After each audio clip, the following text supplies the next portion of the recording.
Corona महामारीच्या कठीण काळात हजारो रुग्णांना जीवनदान देत समाजासाठी देवदूत ठरलेले डॉक्टर कमलेश पाटील यांच्या वाढदिवसानिमित्त सामाजिक बांधिलकी जपत शनिवार दिनांक 16 मे रोजी विविध उपक्रमांचे आयोजन करण्यात आले। सामाजिक कार्यकर्ते सचिन नाईक यांच्या पुढाकारातून डॉक्टर बाबासाहेब आंबेडकर चौक येथील डॉक्टर बाबासाहेब आंबेडकरांच्या पुर्णाकृती पुतळ्याला अभिवादन करण्यात आले। त्यानंतर इरविन रुग्णालय येथे रुग्ण व त्यांच्या नातेवाईकांना फळ वाटप करण्यात आले। यावेळी डॉक्टर बाबासाहेब आंबेडकर पुतळा परिसर व अपंग व्यक्ती बसलेले असल्याचे लक्षात येताच सामाजिक कार्यकर्ते बबलू सतीश नाईक यांनी मानवतेचा परिचय देत त्या अपंग व्यक्तीस कुबडी भेट दिली आहे। या सामाजिक कार्यातून डॉक्टर कमलेश पाटील यांच्या वाढदिवसाचे औचित्य साधत समाजसेवेचा संदेश देण्यात आला। या कार्यक्रमाला विविध क्षेत्रातील मान्यवर व सामाजिक कार्यकर्त्यांची उपस्थिती लाभली होती।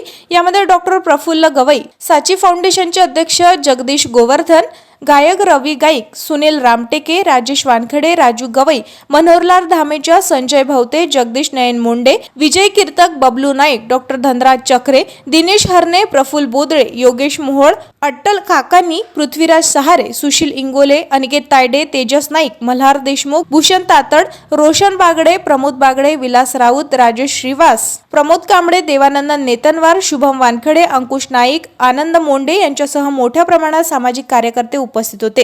संपूर्ण कार्यक्रमात सामाजिक सलोखा, मानवता आणि सेवा भावाचे दर्शन घडले। डॉक्टर कमलेश पाटील यांच्या वाढदिवसानिमित्त राबविण्यात आलेल्या या उपक्रमाचे सर्व स्तरावरून कौतुक करण्यात येत आहे। ताज्या घडामोडी आणि आपल्या शहरातील बातम्या बघण्यासाठी नंबर 1 न्यूज चॅनलला सबस्क्राइब करा, शेअर करा, आपल्या प्रतिक्रिया कमेंट बॉक्स मध्ये द्या। आपल्या बातम्या नंबर 1 न्यूज चॅनलवर बघण्यासाठी 99 21 58 96 63 या व्हॉट्सअपवर मेसेज करा।